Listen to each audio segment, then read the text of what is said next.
Good evening. My name is Randy Silva, and welcome to my channel. I've been going through various Christian doctrines and different texts and different series. And the current series is on the kingdom of God, and this is going to be part 7. I believe this will have 8 parts, so there's one part left. So let's go ahead and get started. Let me bring up this plot here. Okay, so last week I talked about 3 different viewpoints or systems or camps of interpretation. And I tried to use some terms that theologians use, like preterist and futurist and historicist. But I found it confusing trying to use those terms and trying to stick with those definitions of the interpretations. So today I am just going to call them camps, and I'm just going to label them camps A, B, and C. And I have rewritten the notes, the outline from last week, so you can also take a look at that and where I just call them camps A, B, and C. And camp A, just to be clear about the definition, since there's no names, Camp A is those who say the book of Daniel was written in the 2nd century BC, and they interpret Daniel's prophecies as all being fulfilled in the 2nd century or by the 2nd century BC. Camp B is those who believe Daniel's visions culminate with Jesus and the destruction of the temple in 70 AD. And Camp C are those who believe Daniel's vision culminate with the second coming of Christ and the end of the world. So those are the 3 different camps. You could also think of them as lenses. So those 3 different camps interpret the prophecies of Daniel through those lenses. And I happen to believe I'm in Camp B. I believe Daniel's visions culminate with the destruction of the temple in 70 AD.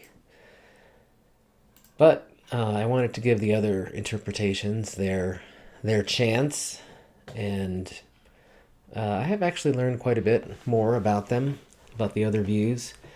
But I still, even after having learned about them, still believe in the second viewpoint, Camp B. So if we look at this slide that I have up here, Daniel 70 weeks, and I'm going to go ahead and read Daniel chapter 9, starting in verse 20 and ending in verse 27.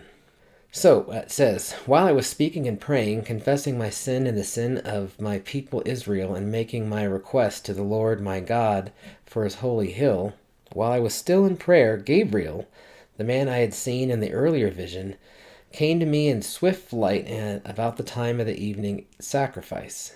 He instructed me and said to me, 'Daniel, I have come to give you insight and understanding.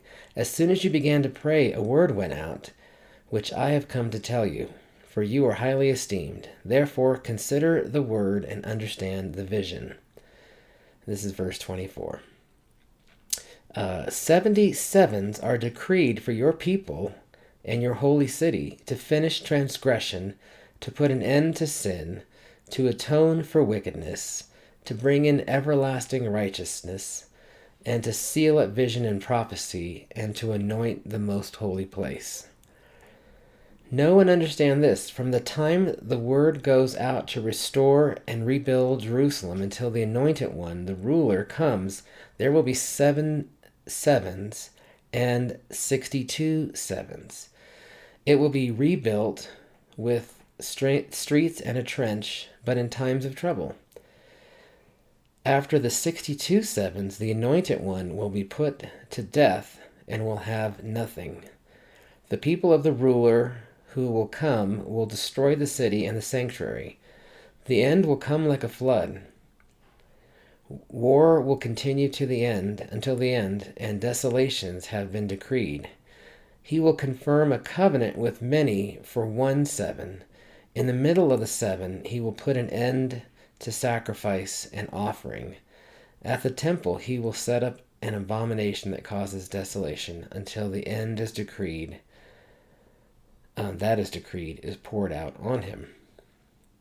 Okay, so we can see, just like the other prophecies in Daniel's chapter 2, 7, and 8, that this is written in a prophetic, apocalyptic term. What's different about Daniel chapter 9, there's a couple of things.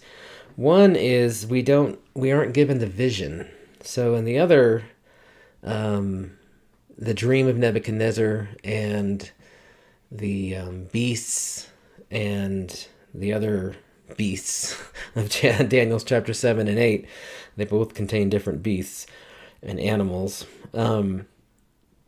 Those we are given, the dream is described and the visions are described, and then an angel comes, or in Daniel chapter 2, it's Daniel himself, but he's speaking from God. They come and give an interpretation, and the interpretation is really prophecy in and of itself. It's just one level removed from the source vision.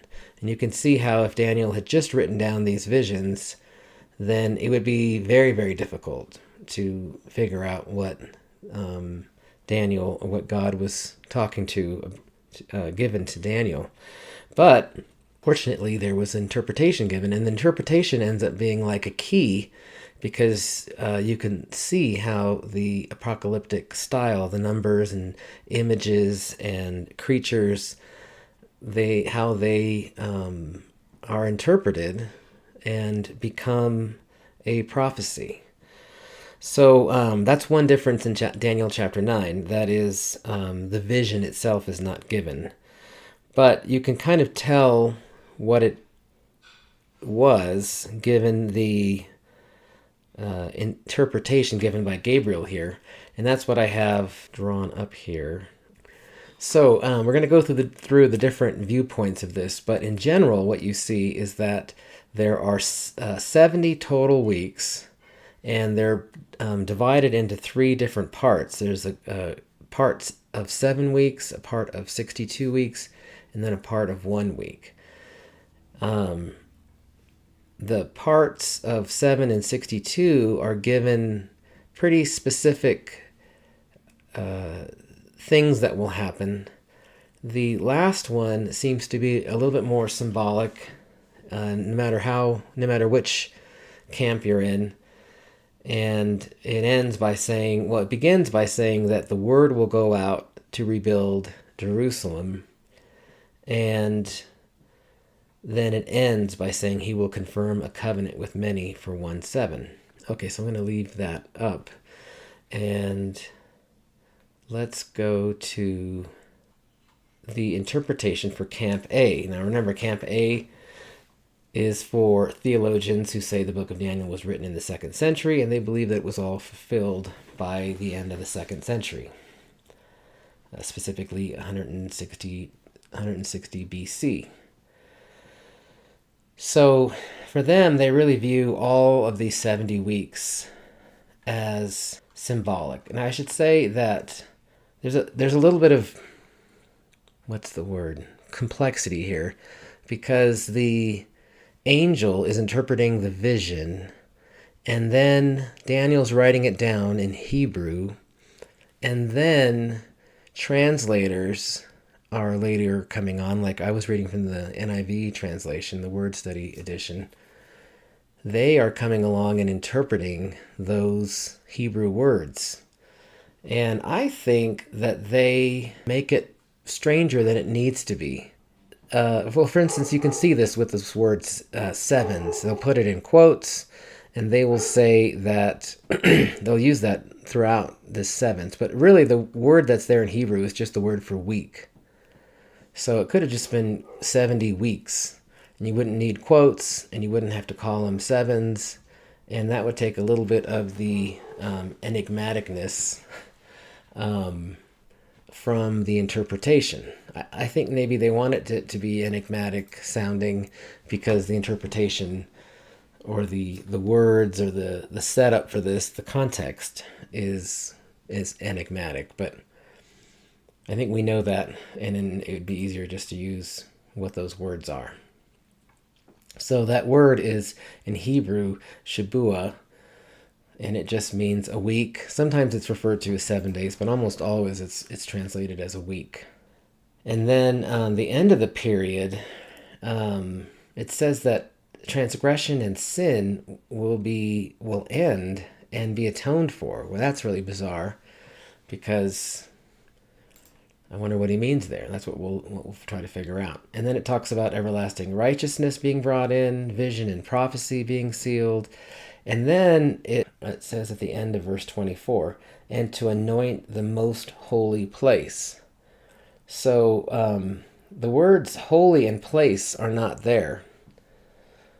So that's a translation.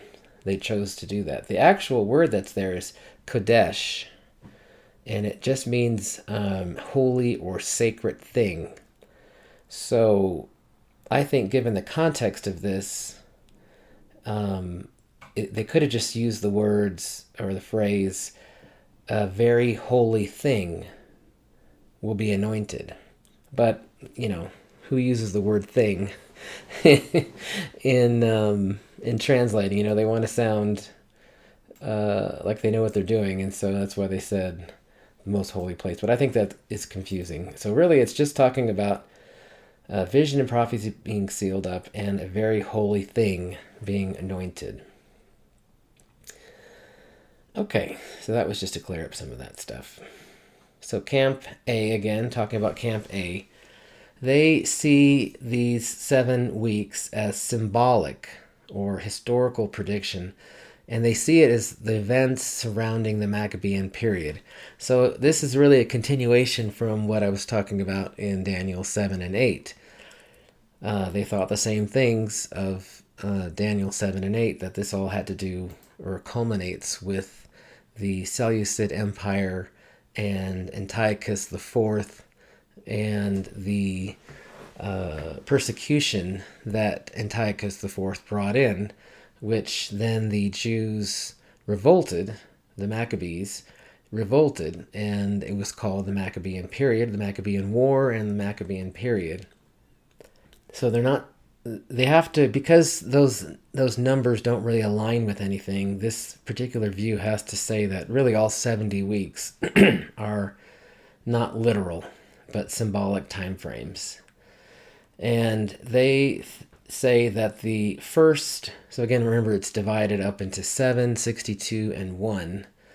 So they say that first 7 has to do with the rebuilding of Jerusalem, and then the 62 they say has to do with the time between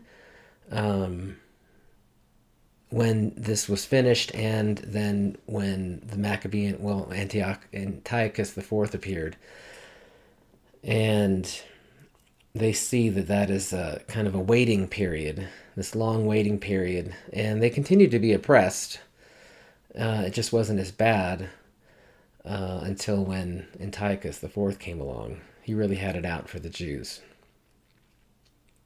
Primarily because they wouldn't accept Hellenism.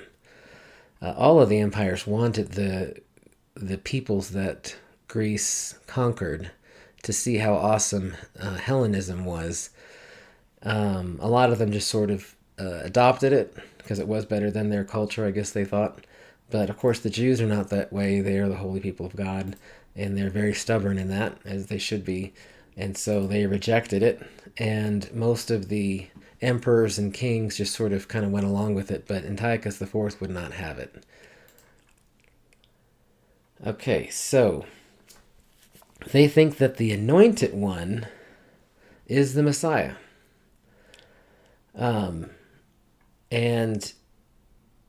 that I shouldn't say we, I think we'll see in the other camps that this Messiah is Jesus, But here, they see this anointed one as a ruler, because it does call him a ruler. And the Jews did have this idea that there would be different types of messiahs, a ruler and a priest.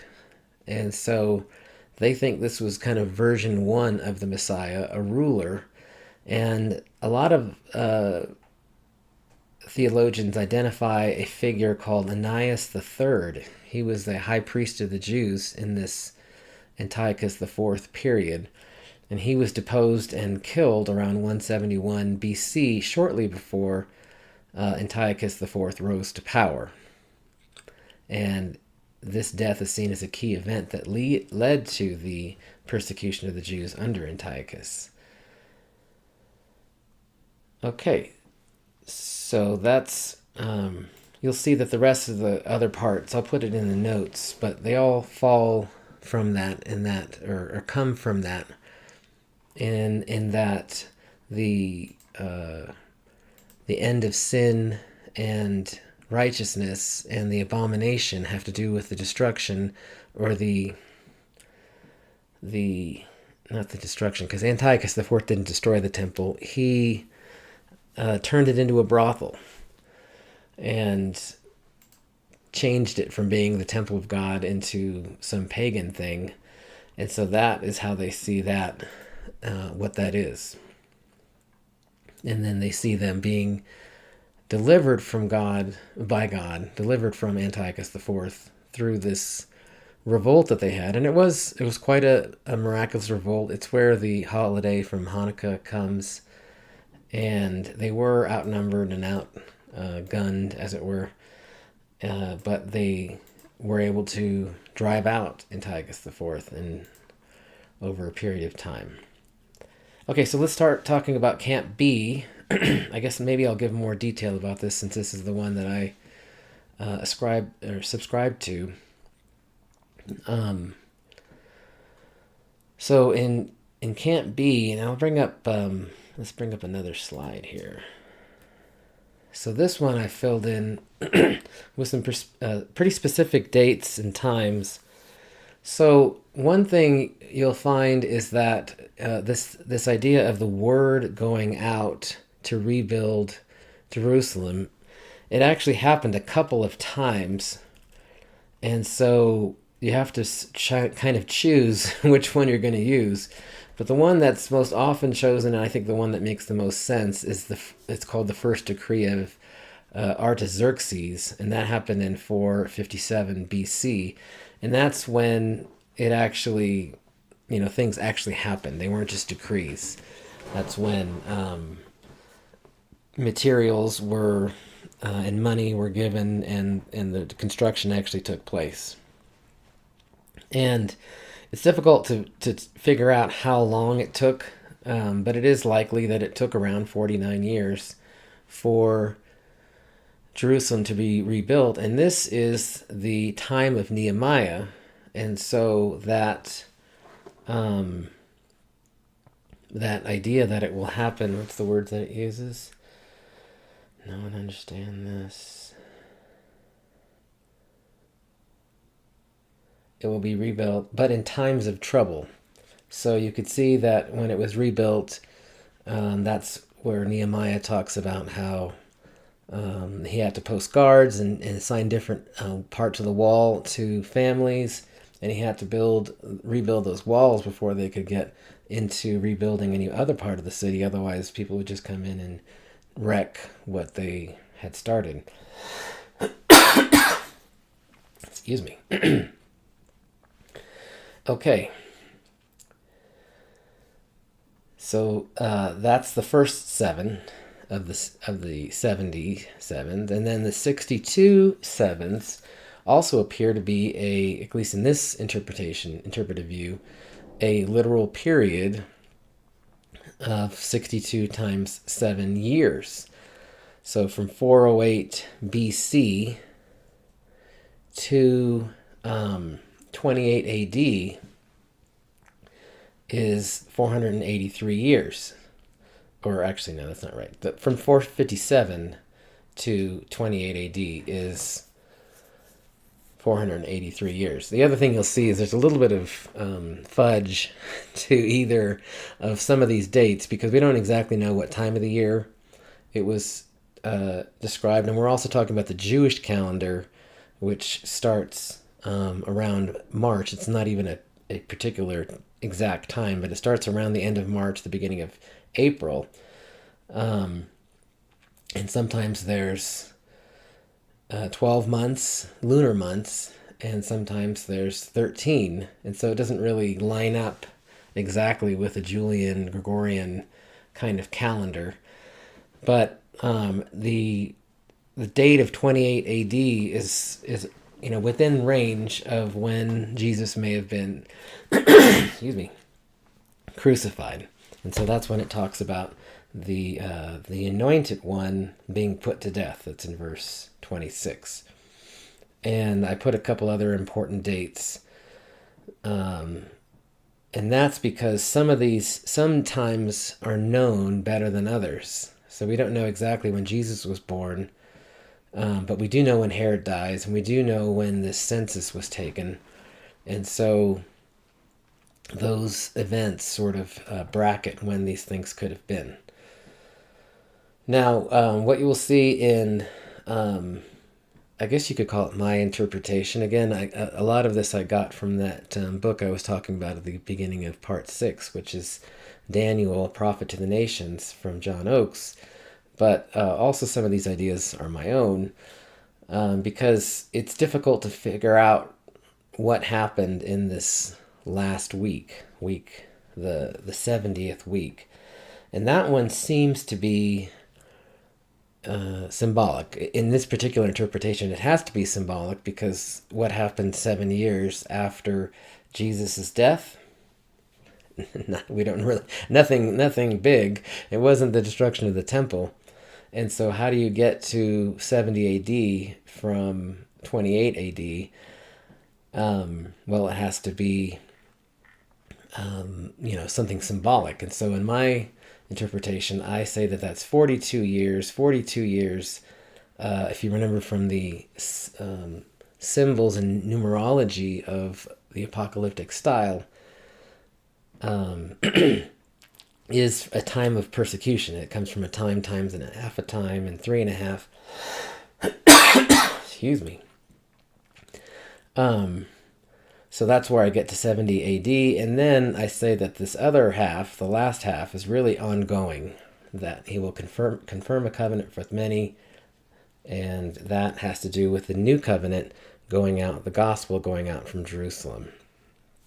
Okay, so then let's talk about and so that I should say that that's the abomination that causes desolation. And some part of that has to be true.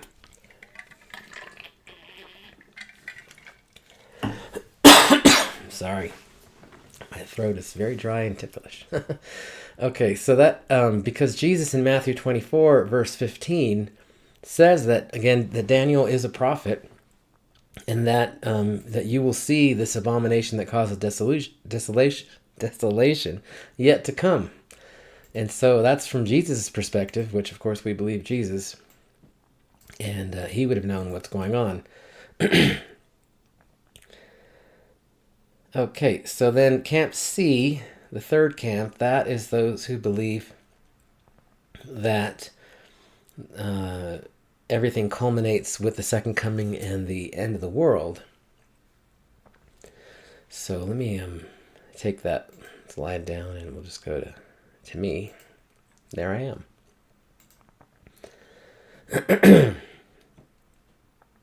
So you'll see that since they believe it culminates with the end of the world, that there has to be a lot more symbolism to the numbers of weeks that are given in the prophecy. So, as similar to Camp B, they basically agree with the first 69 weeks, that it has to do with the building of Jerusalem and the death of Jesus, the Anointed One. So it's that last week again, the one that even I had to interpret symbolically, They interpret it even more symbolically. They stretch it out even more in time. And so let's focus on that last 7. So they believe that there's this great period of time where the gospel is going out, and then it will be that there will be a future 7-year period known as the Great Tribulation, and that will lead to the end of the world. And also, I should note that this Camp C uses or relies heavily on the Book of Revelation, the prophecies that are in Revelation. My camp, Camp B, that one also does incorporate Revelation, but it says that it culminates with the persecution of the Jews and Christians and the destruction of the temple in 70 A.D. and a killing of a lot of people in Jerusalem and on Masada.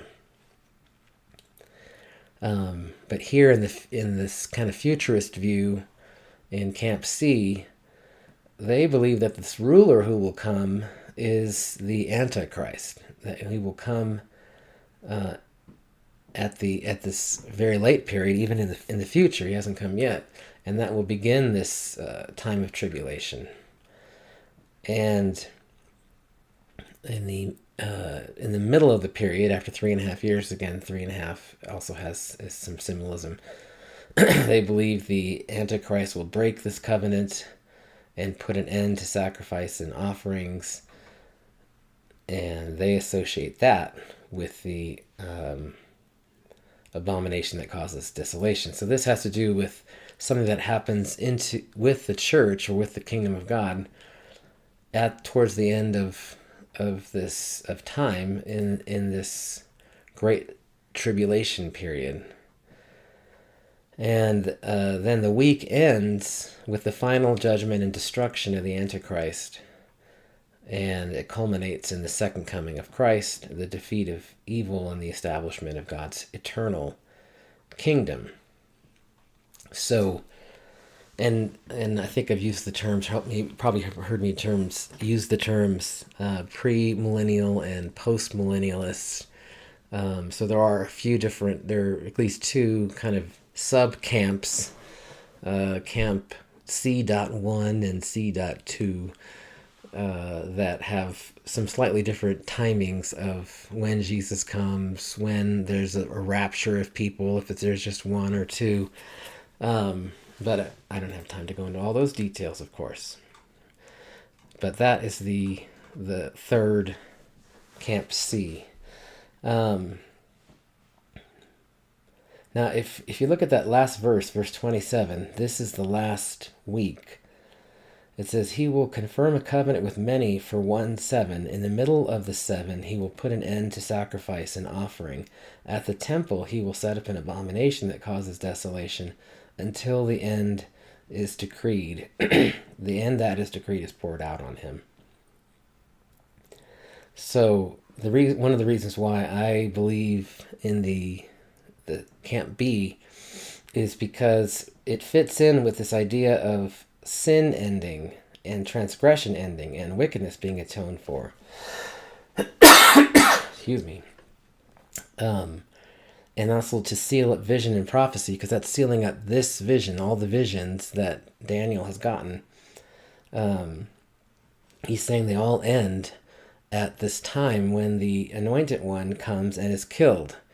And that is what I believe happened when Jesus died, is that the old covenant was fulfilled, it was ended, and that ends sin when you interpret the word sin as to mean those things that people do wrong that God doesn't want them to do, that he judges us for those things. So you might say, well, of course Jesus or God judges us for any sort of sins that we commit now. But you might ask, does he?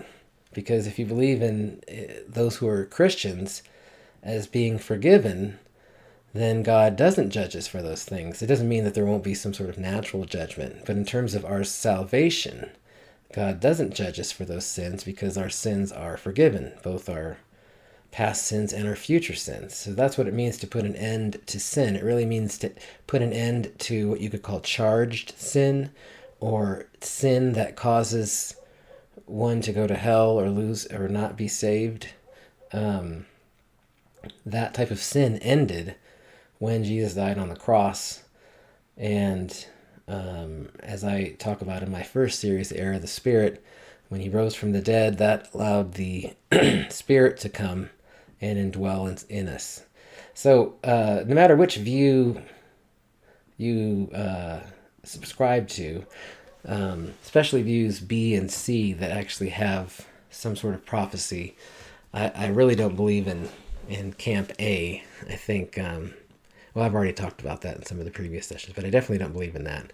But if you look at Camps B and C, you'll see that it's amazing that God gave these visions and also provided interpretations, and at some points actual numbers about what would occur between the 6th century when Daniel wrote these things and a lot of events that would happen all the way up, leading up into the 4th kingdom, the Roman kingdom, the Roman Empire, and how a lot of important things would happen during that time.